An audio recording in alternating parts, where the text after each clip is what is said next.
So let's see how it goes. Zoom says they are preparing.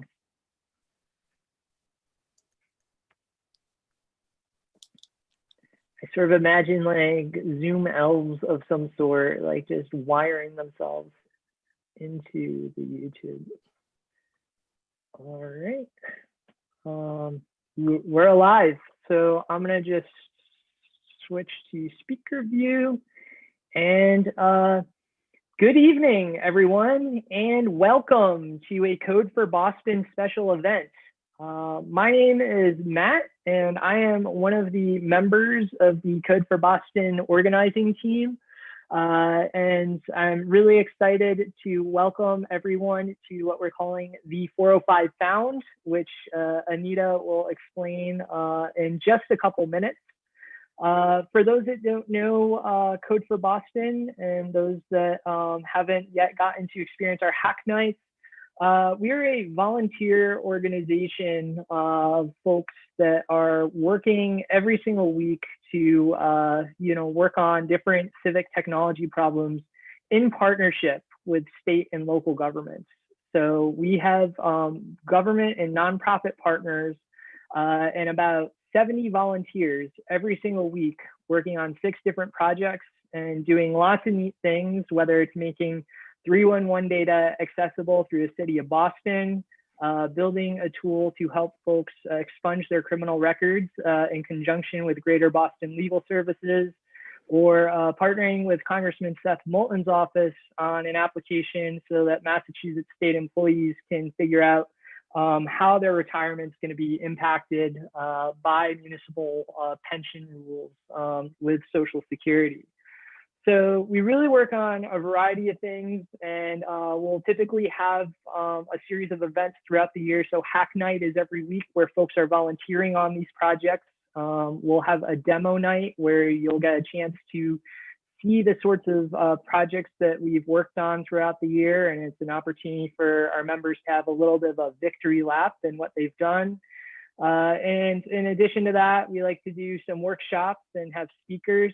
And so definitely excited for this event tonight, where we want to help folks with their careers and give folks some different perspectives on growing their career in technology. So with that, Anita, I will kick it off to you. Great, thanks, Matt. So good evening, everyone. My name is Anita, and I'm the founder of Hired for Heart, which works to fight bias, create opportunities, and bridge the gap for those underrepresented in technology. And I'm really excited to collaborate with Code for Boston on this event, called the 405 Found, because when we talk about the lack of diversity in the tech sector, inevitably, the question of how do we attract, hire, and promote diverse talent comes up. And the 405 Found basically means that diverse talent is all around us when we use different methods, frameworks, and rubrics that assess people's competencies and potential to excel in tech roles. And that's why we have this event tonight, to gather diverse talent in the greater Boston area, discuss the issue of, and to try and improve diversity and representation in tech through professional development opportunities. To kick off this evening, we have an inspiring slate of panelists who will discuss how they came across or created their own opportunities for leveling up their careers in tech. And then at 8 p.m., we'll break off into workshops on topics ranging from networking for introverts to powering up your brand on LinkedIn to future-proofing your career. So right now, we're really excited to have Nigel Jacob, who's a board member at Code for America, and he's with us tonight to help facilitate this panel of all-star panelists. So with that, I'll bring it over to Nigel. Great, thanks, Nita. Thanks, Matt. Excited to be here. I was around during the founding of Code for Boston. It's been amazing to watch the great work that you guys have done over the years. We have an awesome panel that Anita has put together, and I'm going to let people introduce themselves. I'll point to you or just name you, and then if you could, for our panelists, just say who you are and where you work and the kind of work that you do. Okay, ready? Let's see. Rizal, why don't you kick us off? I had a feeling you were gonna call me first. Yeah, it's like there's a yeah. A connection. Yeah, so as he said, my name is Rizal. I'm currently a software engineer and I work at a startup called Hi Marley. They do insure tech. So basically they enable other insurance companies to communicate with the insured. Yep. And Gwendolyn? Good evening, everyone. So my name's Gwendolyn. Interestingly enough, I am on my second week at a new job, John Hancock, where I'm the US lead for diversity, equity, and inclusion. But my most recent position was with Diversity at Workplace, and that's how I got to know Anita as well as Pamela, where we consulted small and large companies, international and domestic, on strategy, training, as well as consultation. Nigella? Hi, everyone. Thanks for being here this evening. My name's Nigella. I previously worked at Google before leaving to go back to grad school to study public policy and get an MBA. My current research focuses sort of in the nexus of government and technology, or yes, government and technology, or government/politics and technology. So thinking through things like cybersecurity and election security, digital government and how you scale agile procurement processes in government, et cetera. Pamela? It's a great segue. Hi, everyone. My name is Pamela. I am a program manager of customer experience strategy at a cybersecurity company called Rapid7, headquartered here in Boston. I'm also the founder of Rosanna Real Estate Strategies. On the cybersecurity side, as a CX practitioner, I am working on identifying and surfacing broken experiences and then making sure that we are improving them systematically to make sure that we're meeting the needs of our customers, right? Driving customer understanding and making sure that we are going about improving business processes in a way that makes them happy at the end of the day. So that's a little bit about me. Awesome. And lastly, Gabriel. Hello, everyone. My name is Gabriel, and I'm an iOS developer for Wayfair, and we sell furniture. That's all I can say. And just for context, my name's Nigel Jacob. I run an organization at Boston City Hall called the Mayor's Office of New Urban Mechanics. I've done lots of different things in and around civic tech over the years. Okay, so let's get into it. I guess just to kind of warm us up, I'd love to get a sense from you all about what it was like getting your first jobs in tech. And so I'll just let you raise your hand or just start talking. I'll go since I went first last time. I guess I consider like my first internship to be my first job in tech. And it was actually at a bank and it was a help desk job. But at the time I wasn't really sure if like this was something I wanted to do. And I had only taken like gen eds at Bunker Hill.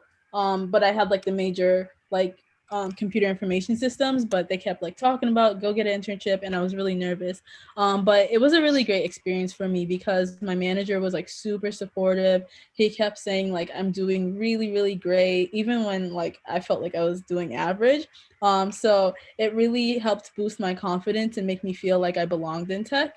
And it kind of like encouraged me to apply to like other places like HubSpot and then even challenge myself even more and say, okay, I don't want to just do help desk. I want to like go ahead and like try out software engineering. Awesome. Anybody else? I can jump into that. Like, I think I have the same exact experience as Rizal, where like I actually started as a help desk intern as well. When I was like studying in University of Maryland, where I had that job in DC, one of the private companies called FHI 360. And yeah, so like I was the same exact way where like I don't actually know what even computer science was or like the tech industry was. And then like from there on, I continued on studying computer science, and then I started learning how to code, trained to be an engineer, and from there on, Wayfair is actually my first job out of like college, and it's only been like 2 years. Anybody else want to give us a story about the first jobs? Yeah, I can jump in quickly. So my experience is a little atypical in the sense that I was that person who grew up thinking that I would never go into technology. I definitely bought into the whole idea of someone in a hoodie in a basement hacking away or being like just a tech genius.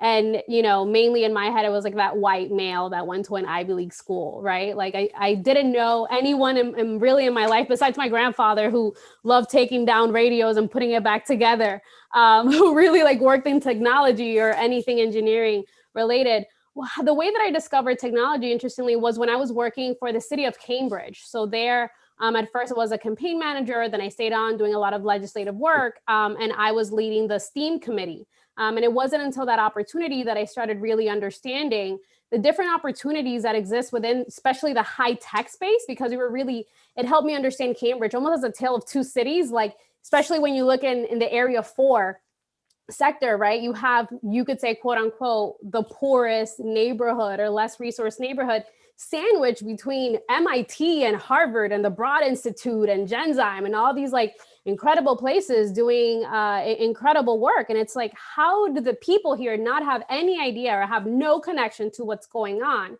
And it was also disheartening to know that, you know, places like Microsoft in the area, they wanted to reach out, but they didn't know how. And then the kids, they wanted apprenticeships and internships at Microsoft, and they also didn't know to reach out. So it was definitely my pleasure and honor to, you know, coordinate different events where we would bring those folks to the table. And one of the stories that still kind of like brings tears to my eyes and really helped me realize just the amazing talent that exists within our community and how crazy it is sometimes that we don't necessarily do a great job, people in tech, of demystifying what the space is when we had a kid, Pharaoh Saunders, who really wanted to do something in tech. He had no idea what he wanted to do. He just liked apps.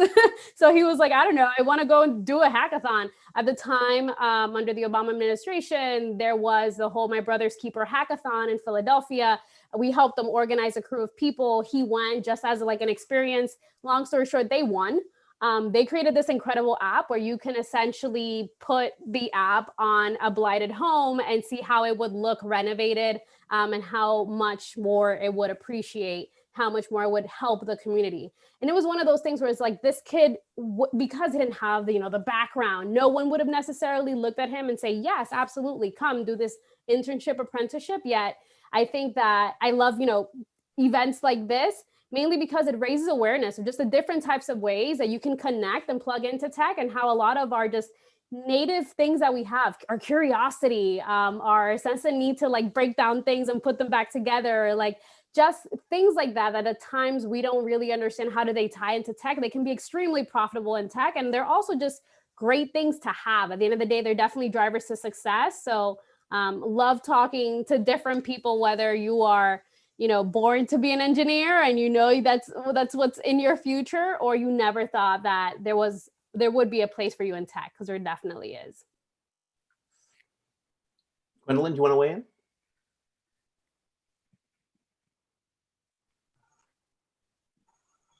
So one of the things from a recruitment or a talent acquisition perspective, I've done some time in regards to being in IT and operations before I was in diversity, equity, and inclusion.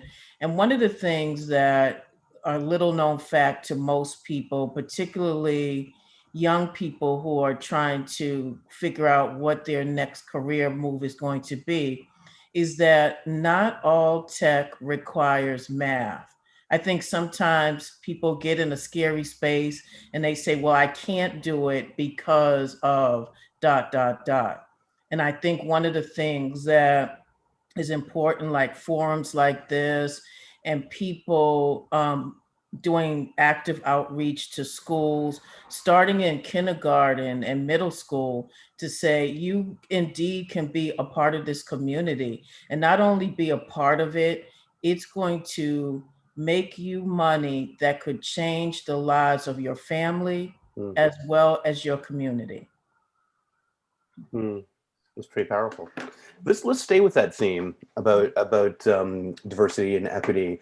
I'd love for you, it's kind of amazing. I've got a panel full of people of color, so I can't not ask about your experiences as people of color. So I'd love for you, if you would, maybe share a story of challenges that you may have faced on your way here as people of color, or not necessarily, but I'd love to hear about any challenges that you faced in order to get here today. Thoughts? Can I jump in? I wanted to sort of plus one Gwendolyn's comment and provide sort of experiential or some of my experience with that. When I first applied, so I never really foresaw myself getting into big tech. But I saw Google at a career fair one day, and I went to the computer science career fair because I'm an industrial engineer. And I went there and they said, we don't hire industrial engineers at Google. And and then when I got to Google, I saw a ton of industrial engineers, right? In research, RMI and operations and data science, et cetera. And the path to Google was very difficult for me. So my parents immigrated to the US when I was young, and not having connections at a company makes it really difficult to even gain access to the company, right? So had I listened to the recruiter, I might not have applied, but I applied anyway. Somehow I got the link from a friend who I knew. And then I reached out to the recruiter like 25 times, something along the lines of 20. I emailed her just to get an interview. And then once I had the interview, it was surprisingly easy to sort of get the role. But the first barrier is having access to even being able to apply. The second barrier is getting the first screening, which sometimes you don't get, or most of the time you don't get, because they are scanning your resume and you don't have enough touch points that recruiters are looking for. Maybe it's the Ivy League school, maybe it's a background, maybe it's some sort of coding experience or nonprofit organization that gives them an indicator that you'd be a good fit, and fit is a very relative term. And so I think that those are all really difficult milestones that you have to reach even before you get the job. And then when you get the job, you have to prove that you are on the same, I think everyone has imposter syndrome, but you have to prove that you are now on the same academic level as your peers, because there is some hidden bias that sometimes occurs to be able to keep your role. Other thoughts there about stories of challenge in getting here or getting to your first jobs? What I would say, oh, sorry, go ahead. I was going to say, I'm going to start picking on people. Right. What I would say, not necessarily challenge in getting my first job, but I would say like in growing within these jobs, especially within tech, was seeking mentorships and sponsorships, like something that just going in. I remember when I actually did go into my first full-time tech job, it was at HubSpot, where I met Rizal actually. And I originally had made the switch from finance to HubSpot because I wanted more of a work-life balance, right? And once I was there, I just saw how like happy and, happy-go-lucky people were, and how people had these formal and informal mentorships, sponsorships, all these different types of relationships. So I felt like, okay, if I just head down, do a lot of great work, someone is going to just like pick me, right?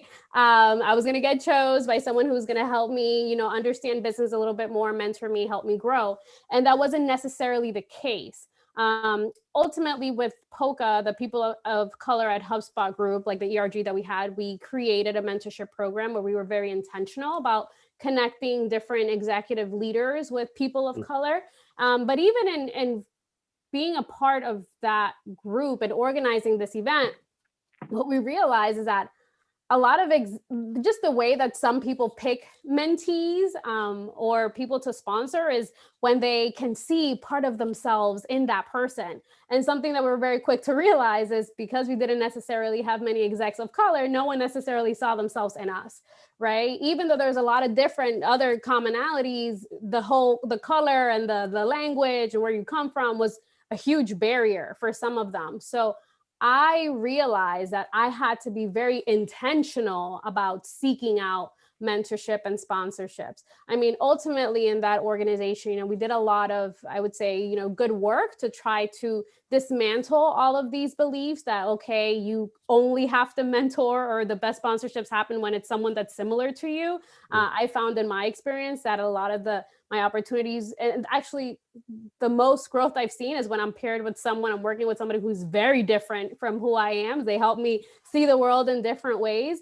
But that is one thing where I'd say it was definitely a challenge, because for a very long time, I had no idea. I was like, I don't know if it's the way that I speak. I'm using my hands too much. People think that I'm screaming at them, even if I'm not. Like, I don't know what the issue is. And I very much internalized some of that lack of mentorship. And I thought maybe it's a problem with me. Maybe it's my accent. Maybe it's, all these different things. And that is just something that I sometimes wish like I knew, right? What exactly is going on? Sometimes like when to just like call it out and help people meet you in the middle. But that was certainly, a challenge earlier on in my career. Happily not really dealing with that right now, because now I'm just very upfront about it. But it's one of those things that it took me quite a while to understand.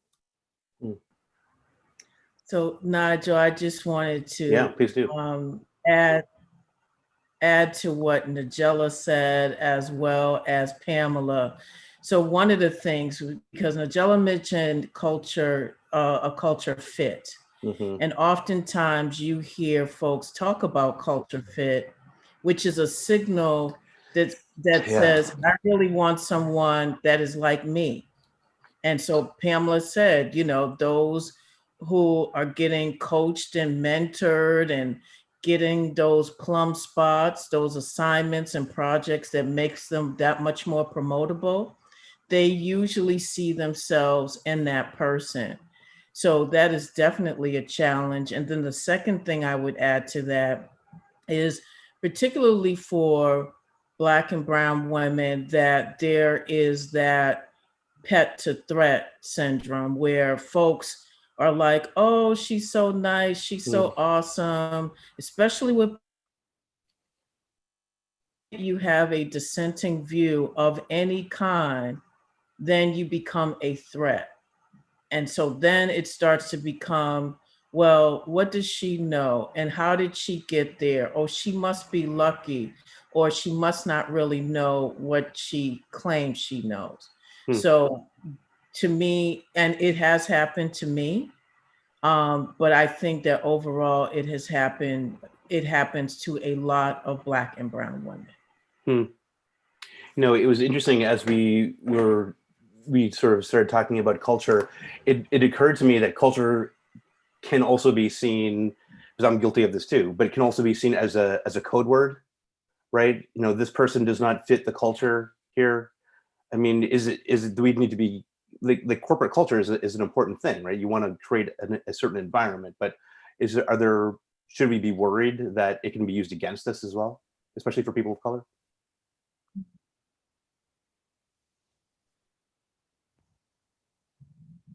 I guess I'll speak. I'm not sure exactly how to answer that, but I think oftentimes that's the thing. When you talk about being a culture fit, you have to think.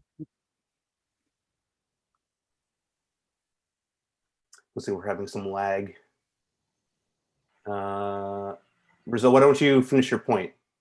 Oh, okay. I'm not sure if I'm gonna wisely answer this question as she would, because she has way more experience than me. But I will say that I don't think I'm really ever a culture fit anywhere. Oh, Gwendolyn, you're back. Did you want to finish your point before I would say a result, finish your point, and then we'll go. Yes, please. Okay. Yes. I was gonna say I don't think I'm ever really a culture fit anywhere, and I've often had an like, I guess, an issue with that, because sometimes there's different like communication lines and stuff like that where people are doing like inside jokes and they know what's going on and I have zero clue. And sometimes I do wonder if it is hurting me, but at the same time, I try to find, like Pamela mentioned, mentors or sponsors who would like be there for me, or even like kind of clear up like different cultural things that I see. Like I'll be like, hey, what did that mean? Why are people saying that? So I don't think that it should stop us from like this culture fit thing. It shouldn't stop us from succeeding in the industry, and people are moving towards, instead of culture fit, they're using culture add nowadays, which I think is a little bit more inclusive. But I'll let Gwendolyn finish. No, you actually took the word right out of my mouth. Culture add versus culture fit.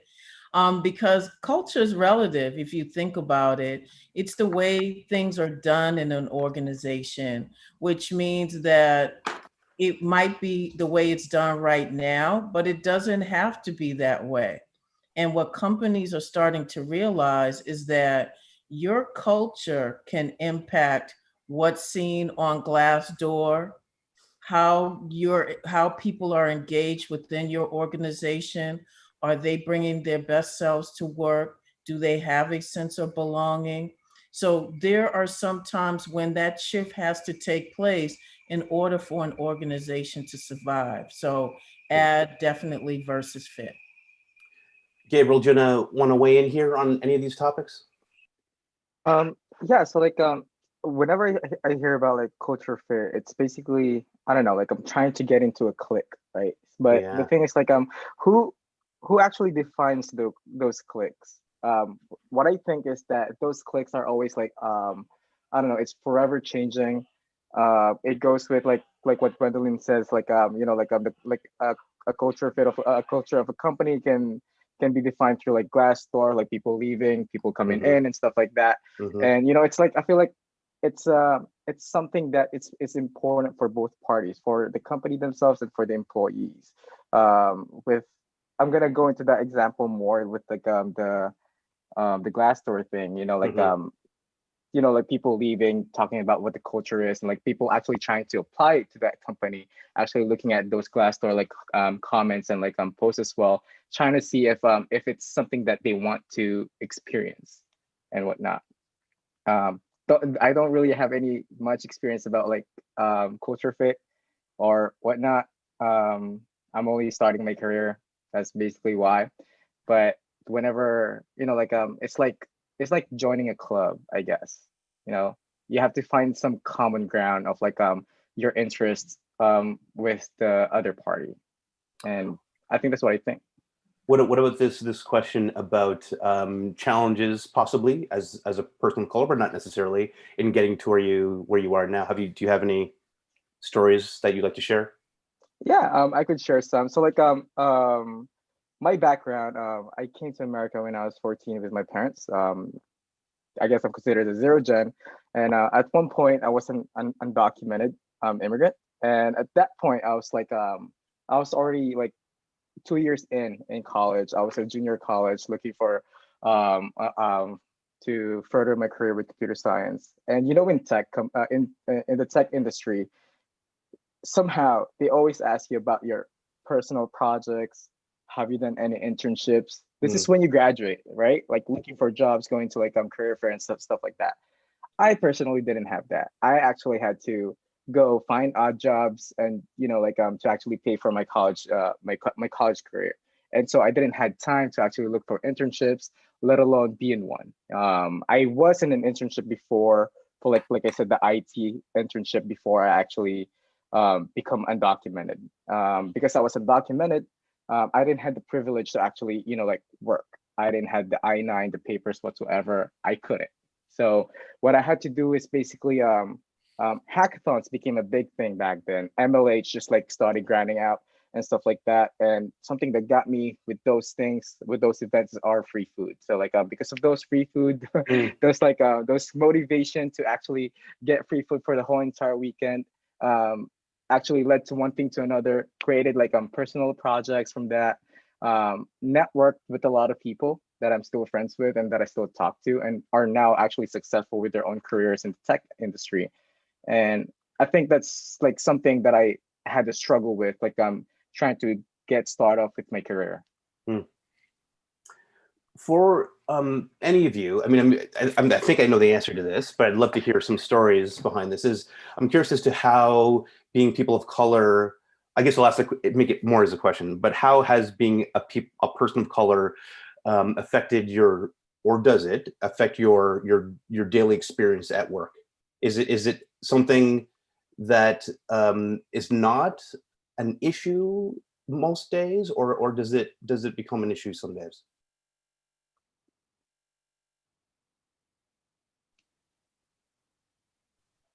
That's a great question. Let me see. I have some thoughts about like the former. I'm going to try to like the former question. I'll try to connect these two. So even for me, I think like similar to how Rizal was sharing, I've gone a lot of the companies that I've gone to, I also feel like I'm definitely not a fit. I'm one of those that I'm a culture stretcher.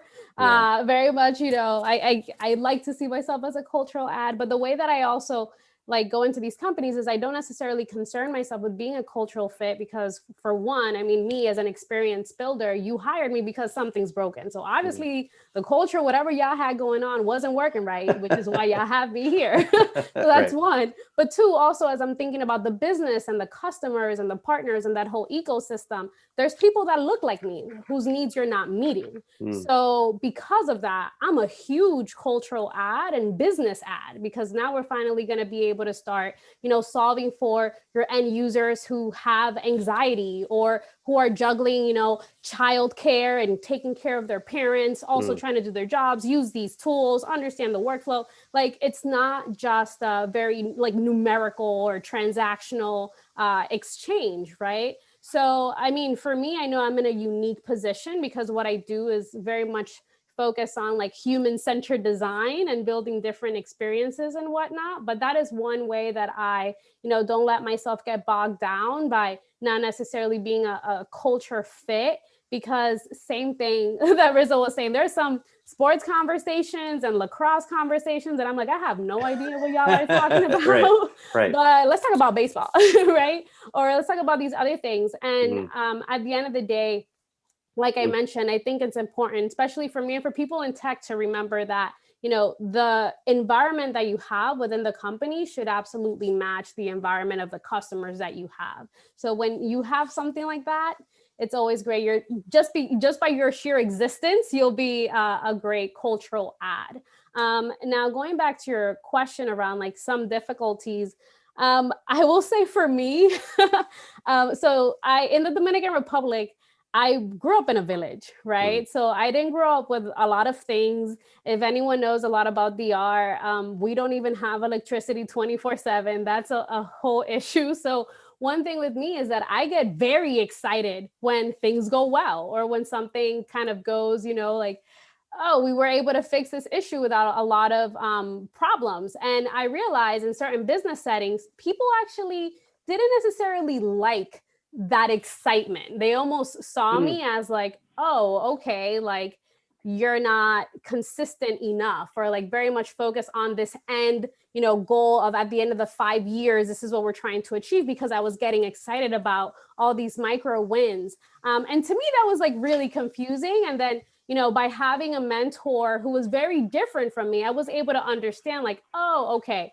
this is how they're translating this particular like cultural aspect of my, you know, personality. And what that helped me do was not necessarily change who I am, because I am who I am. That's just what it is. But it helped me explain to people and kind of like translate, okay, I'm super excited because now this win is going to position us for this next step, which is then is going to position us for this other thing. So it helped me even be able to articulate the strategy and also generate enthusiasm for this like super challenging project that we were working on. But that's also why I definitely promote and encourage people to seek out, even if it's just friendships. It doesn't have to be a formal, you know, mentorship relationship with people who are very different from you, because there are times when you may have friction trying to, you know, roll out a change management project or do something, and you may not realize why it was. And it's possible that it could be maybe a cultural aspect of who you are. And it doesn't necessarily mean that you have to change who you are, just understand the business context and then adjust and grow ultimately. I think for me, it's been instrumental because I work at a global company. So the same thing happens on the other end as well.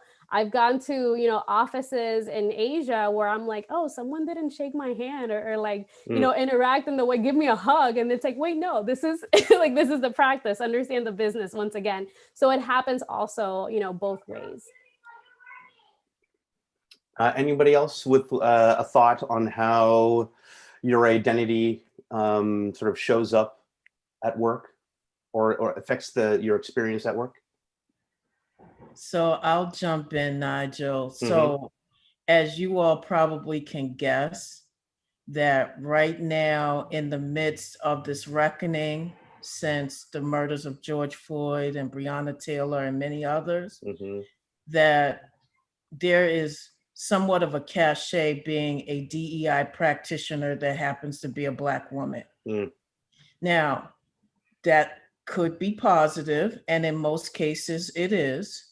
However, there is also this notion that you walk around with a cape and you'll be able to wave a magic wand and cure all ills. But the ills are ingrained, as you all know, and they're embedded in the system. So it's going to take us all keeping our foot on the gas and not letting up on what it is that we need to achieve. So I don't know what this is going to look like a year from now, but that's something that I think about is when, again, that pet to threat, like one day am I going to wake up and they'll be like, well, you didn't turn us around in 5 days. So that means that you're not the right fit or you're not the right person. So we need to find a replacement to have them do that. That's super interesting. I wanted to add, please do. add to what Gwendolyn was saying, and I will try and connect the culture piece to a story, but it's not up to the DEI leadership or practitioner to make the changes. They make recommendations for what the organization can do, and then individuals within that organization make individual changes that create a better and more welcoming culture where you have retention of Black and Brown or any minority group. Right. And so, for example, at Google, I'm sure they probably have a mission and vision statement somewhere, or so like they do have a mission statement, but in terms of outlining what that looks like in terms of their culture, it's not very clear, right? So for employees, every employee knows that they want you to be googly, right? Which is this amorphous term that is supposed to encompass all of the good attributes in any individual. And they also have a phrase that they use often that says, don't be evil. So these are like really vague sort of, I guess, cultural phrases that people at Google try and live by, but it's also on your performance review. And when they hire you, like they ask, how googly is this person? Or like, how well do they, meet this cultural fit? And an example I had when I was in one of my first roles at Google was I had a team member who I was sort of training to take on this system that we were working on, an internal tool, and it was a white male, and we'd been sort of working together for a long time. And we were getting to the point where we were trying to scale it and make some of the processes a little bit more automated. And I sort of wrote this document outlining how we would get there. We'd spoken to the engineers who could implement some of these, and he took credit for the work. And I'm a very authentic person, and I bring that to all of my roles, and I'm pretty blunt. And so I told my manager, I said, I'm not going to continue to work in this role when I'm trying to help him succeed and he's taking credit for my work. That's just not going to work with me. And we had a group conversation where we sort of talked about why each person, had the actions that they had.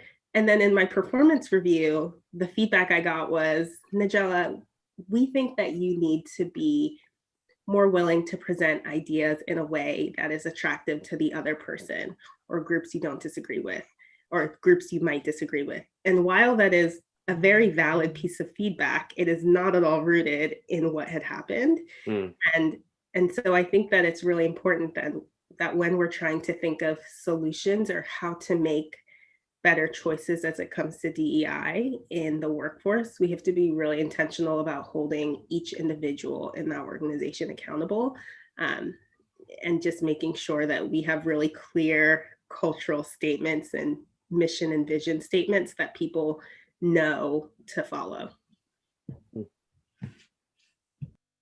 Other thoughts there?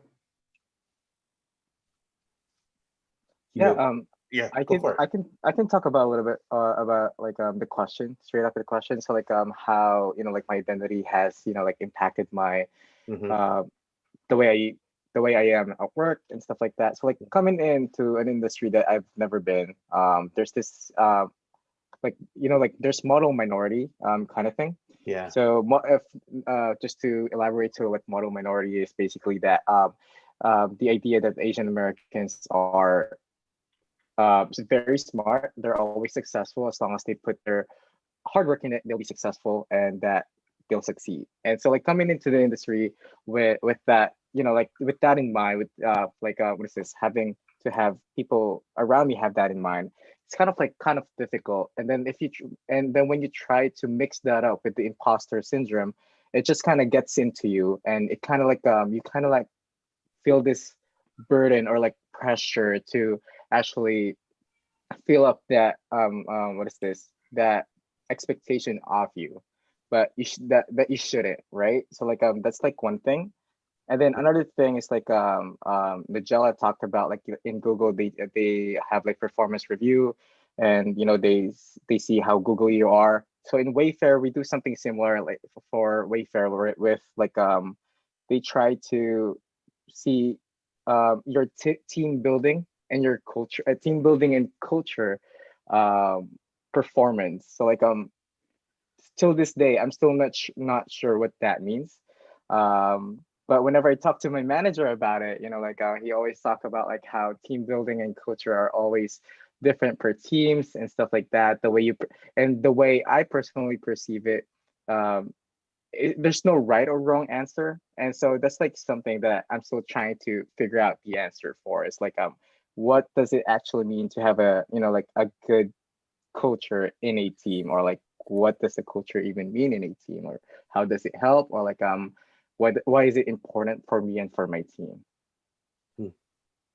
The whole Gabrielle, the model minority thing is really interesting. How did that come up? Did someone say something to you, or was that something that was imparted to you, or that you just felt? I'm just curious how that notion came up for you. Well, it's just like the model minority myth. It's just like a thing where like like the vast majority of the population in the United States think that like Asian Americans are always good, and so like that does exist at work in the workplace, let alone in like back in school. Like just because I'm Asian, they think I'm good at math. Like Gwendolyn talked about a while ago. Like if you're it's not what is this? Not just because you're in tech that you have to do math, something like that, or like you have to be good in math. So like coming into tech, they're like, oh, you're Asian, of course you're good at engineering and stuff like that. And so like Gotcha. at work you don't necessarily have someone come up to you and be like, oh, and say those stuff. No, that's an HR ticket. But there's this expectations. I don't know how to explain it, but it's just like trying to see myself in the mirror of what the society thinks of me. And so it's like a double whammy with the imposter syndrome and the model minority myth when I was starting with my career. Yeah. And to me, Gabriel, you explained it exactly what it is, to be honest. There's stereotypes of, who should be in what roles. And then on top of that, what roles are they not qualified for? So going back to Asian employees. So there's a notion, and there's studies that say that Asian employees are not ready for leadership. Let's think about the Fortune 500 companies that are based out of the US. How many are of Asian descent? Mm-hmm. And that's because, you know, the model is, you know, a white man named John that's over 6 feet tall and has an angular face. Yeah. So. Yeah. And I want to add, it took me some time to think of mine, because I'm like, there's a ton of issues that I have. But one of the main problems I have, as like I'm usually the only Black girl on the team or in the company, is like people always come to me for like, how do we deal with like diversity issues? And I'm like, I'm not like a DEI. You have to be all Black people, right? Yeah.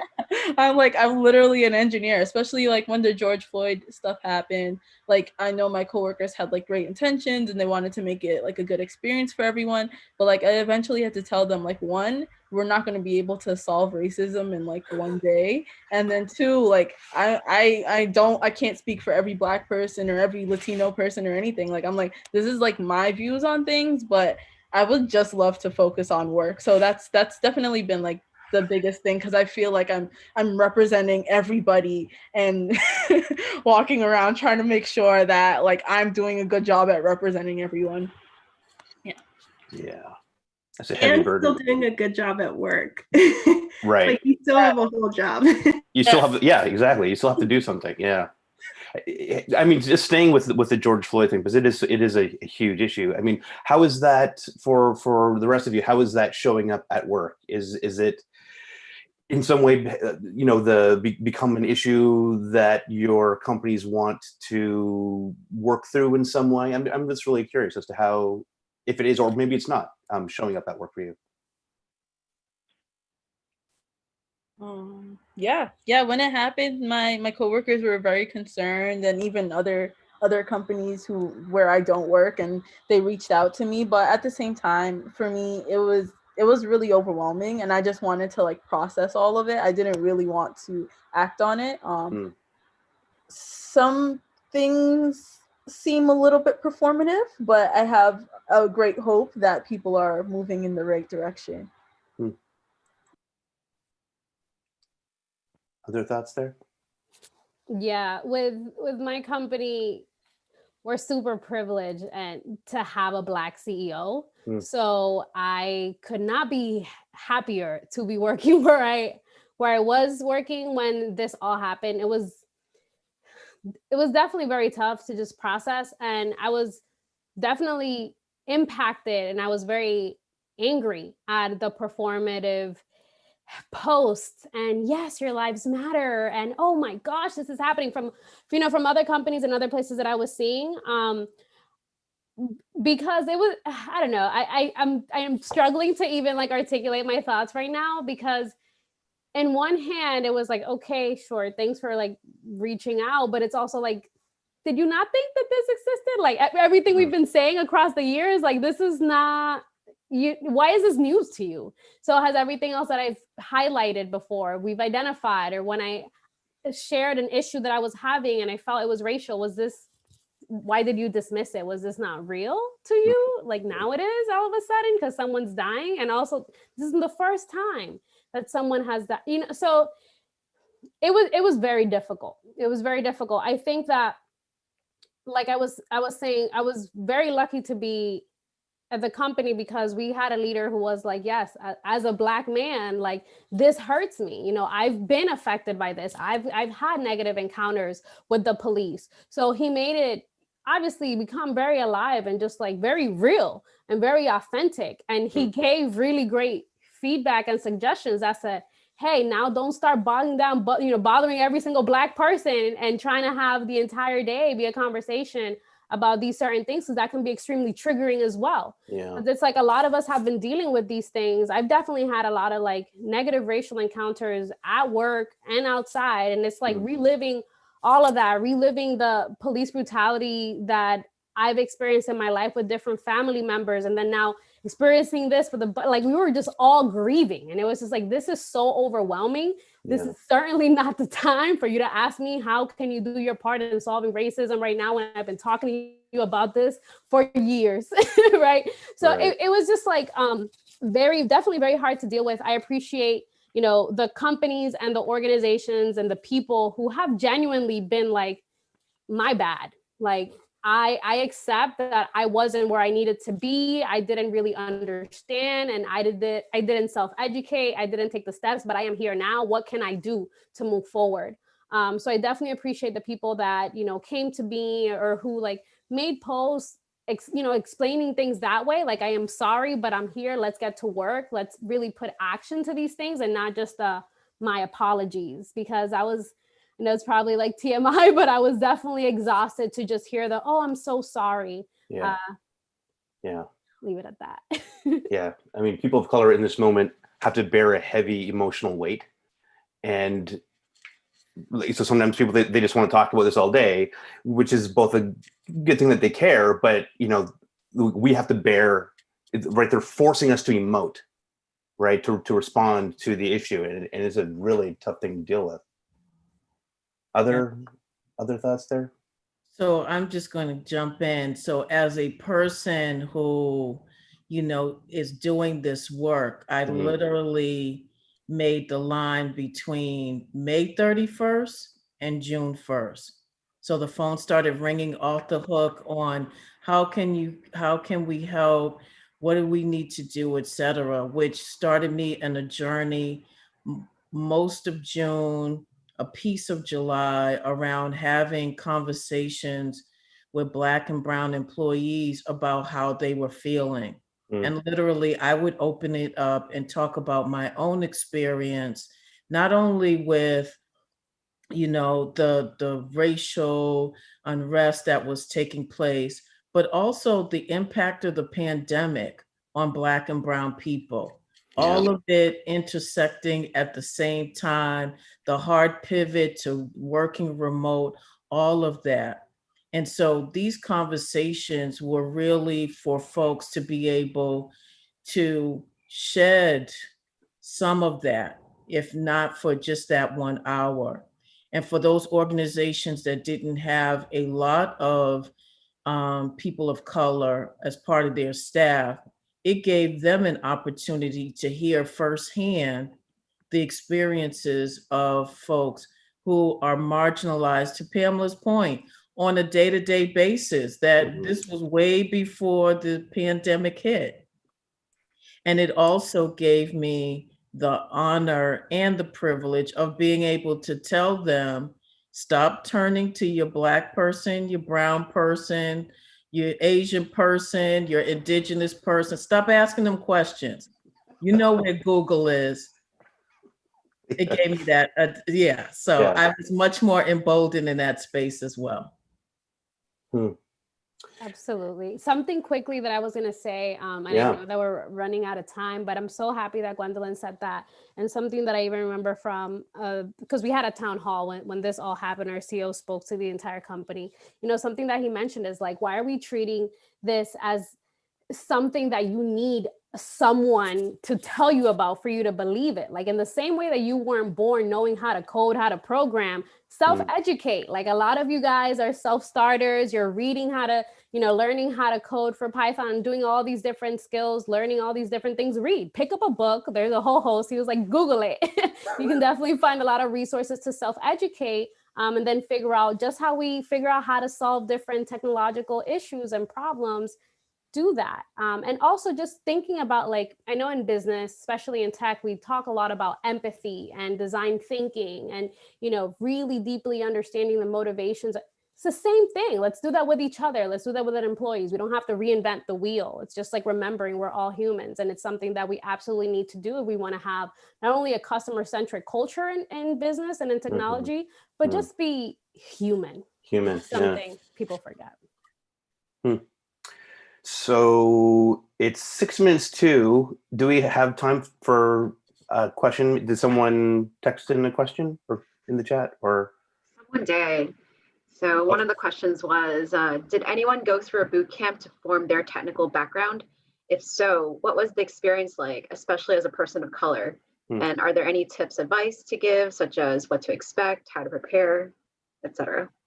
I went through a boot camp after doing help desk at HubSpot. I just kept hearing everyone talk about like Python and all this stuff, and I was like, how can I like become an engineer without like formally studying computer science and wasting money? So I went through a boot camp, but I actually went to Resilient Coders, which is a nonprofit boot camp made for people of color. It was definitely a very intense ramp up, but it was worth it. And do I have any tips or advice? I think before joining the boot camp, get familiar, like use Code Academy or Free Code Camp and get familiar with some of like the coding terminology or some of the characters, because coding boot camps can, like, they're a boot camp, so they're gonna go very quickly and fast, so it's very hard to take your time to absorb the information. So just like get familiar with some of the concepts, that way when you see it again you'll be like, okay, I know what this is and now I can dive deeper into it. Anybody else? Another question, Anita? Or do we not have time for any more? Perhaps there's a quick one. Someone had asked, as a person of color, how have you all navigated microaggressions at the workplace? Whoa, yeah, that's a juicy one. Any thoughts, friends? Microaggressions? That's a long answer. I know, I was gonna say, I know you have thoughts. Yeah, it is a long, let's start into it and then see how far we get. So I would start by, and this is how I start, I look at the power dynamics, whether it's someone who is my manager or lead, or if it's a peer, and then adjust my responses accordingly. That's smart. Meaning, if it's someone who's my peer, I might feel more comfortable speaking to them face to face and addressing it in the moment. If it's someone that's my manager, I would think about how they would best receive that, and if that information would be best to tell them sort of face to face, or speak to their manager if it's something more egregious. But it's a really long answer. I think it depends on the situation, and that's the first thing I do. Smart.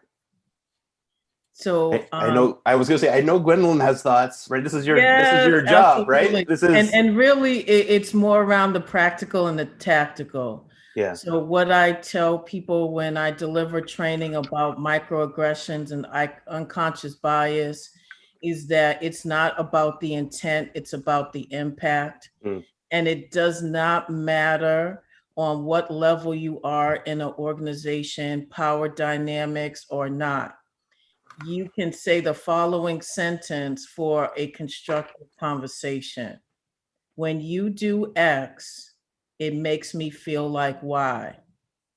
So when you cut me off during a meeting, it made me feel like my ideas were not valued.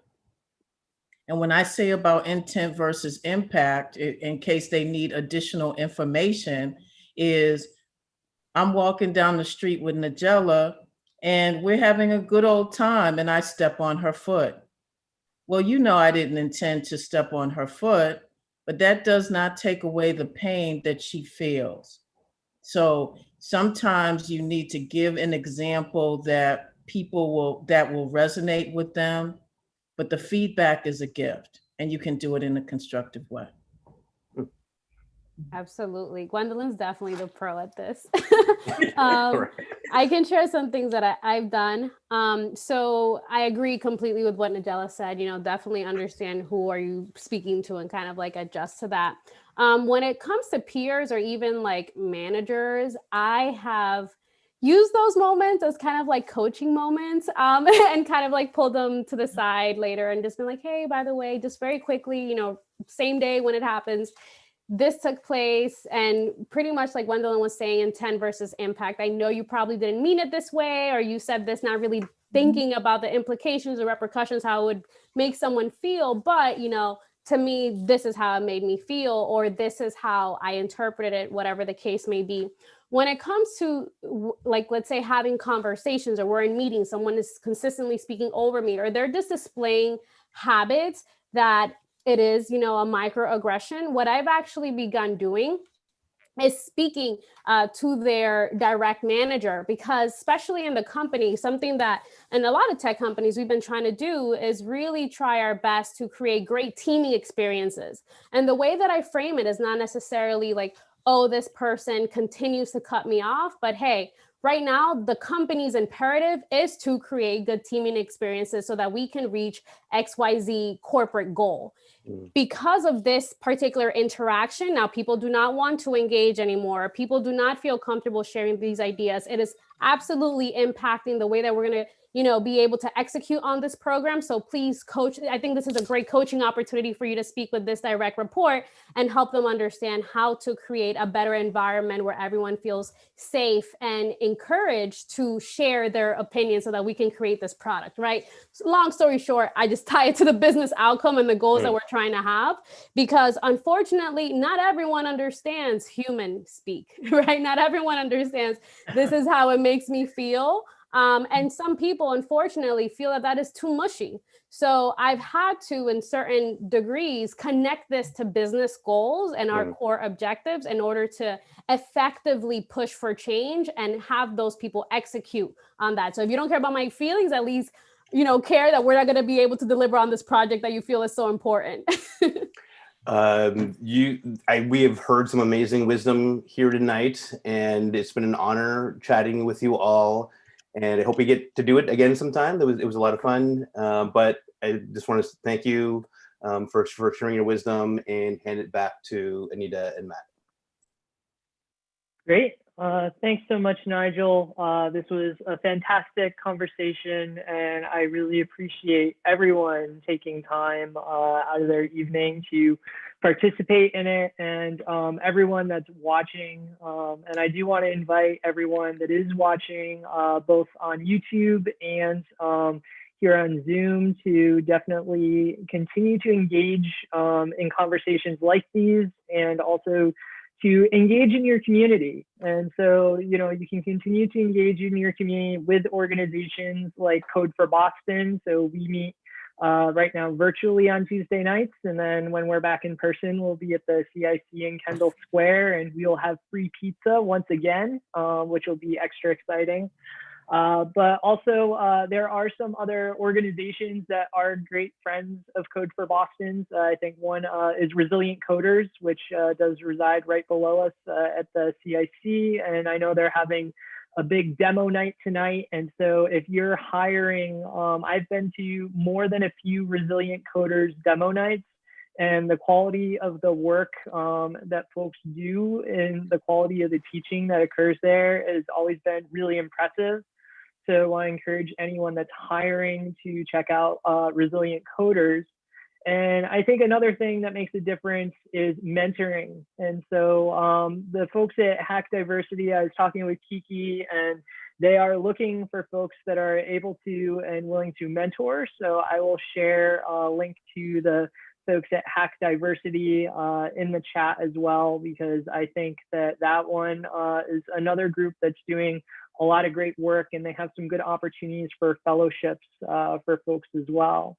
And then I will now hand it over to Anita to describe some of the workshops. I think she has one more plug as well. There are other training providers on here. I know Andrew is here from Code Squad, so I wanted to give him an opportunity to speak about his program as well. That's very nice. Thanks, Anita. Yeah, I don't think we're as well known as Resilient Coders in some circles, but Code Squad has been around for about 3 years now, and we are a program also training folks to become full stack web developers and start a new career. We're 100% or 94% of our graduates are people of color, 60%, 62% are women or non-binary. So again, it's a complete change in the demographics of the typical tech floor. And we've had some big successes. Also, we're growing now, so it's an exciting area to be in. So we're also launching our recruiting this month. So we'll be, if you go to codesquad.org, you can learn more about us. And we've got some of our grads on the call. I don't want to call them onto the carpet right here, but some of the grads are on the call now, and and you'll see their names in lights one day soon. Thanks, Anita. Great, thanks, Andrew. So I think those are all the training providers who are here who want to make a plug.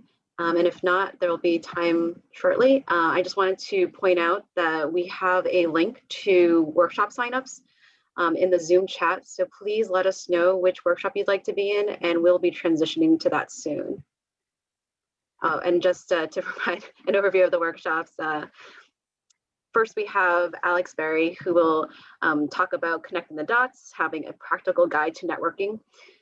Angela Pitter, which will be joining us today for presenting on 5 ways to power up your brand with LinkedIn. And we also have Dr. Brandy talking with us today on the cheat code for future-proofing your career. So hopefully these are valuable professional development opportunities for you to join and learn from a lot of our experts here. Yeah, Anita, I'm gonna try, it appears to be the case that I can actually, for the first time ever, I don't know when this occurred, I can let participants choose their breakout room via Zoom. So this is a new situation. I want to give it a try. So I think folks that want to attend the Power Up Your Brand with LinkedIn are going to stay in the main room, because we've set up some polls for Angela. And then, so I think that means I create 2 breakout rooms that folks should be able to go in. So I'm going to give it a try and we'll see what happens. So let me just name those. So we'll have one for Alex, and I think if I give it a rename, it's going to let me rename it. And then I will do the future proofing your career with Dr. Brandy, and we'll rename. All right. And then if I open all rooms, I think it'll let people pick. Let's see if it works.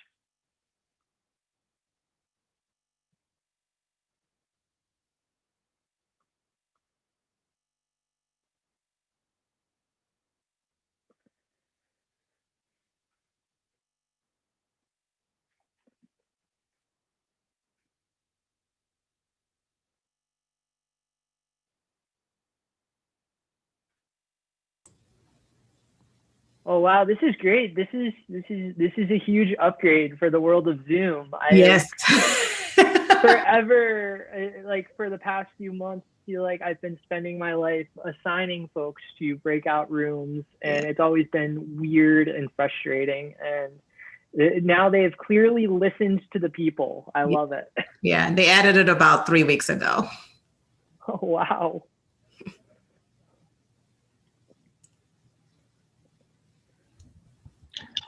Hi, sort of ask, where are those buttons, or how do I jump into that room?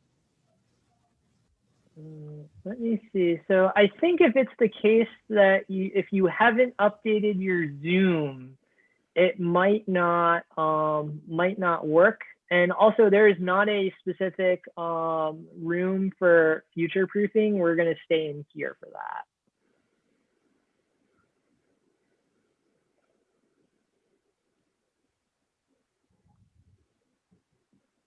Do you have any capability to move Michael if he can't do it with his client? Let me look to see. Michael, where do you need to be in, or where would you like to be in? It looks like I can assign you if you would like. I think actually this is the future proofing room. I'll just stay in here actually, so that works out. So this is going to be the LinkedIn session, right? The main room. Mm-hmm. Okay. Yeah. I don't see the options either to go to another room. I wanted to do the LinkedIn one. It's going to be here. Oh, in here too. So if you want to do LinkedIn, you don't need to move. Okay. Oh, I misunderstood. Could you transfer me to the future proofing the career room? Yeah, me too. I sent a message to Matt. I also assigned for the future proofing, but I didn't get the button yet. If you want to be in future proofing your career with Dr. Brandy, you're in the oh wait, no, that is wait, sorry, that's not the correct place. Future proofing with Dr. Brandy is in the thing. So let me check this. So Daniel wants to be, okay. Oh wait, I think someone else is helping folks move. All right. Anyone else need to be moved into a room? Just let me know. Mike, where did you want to be? I believe I want to be in future proofing your career. Okay. All right. There you go. Thank you.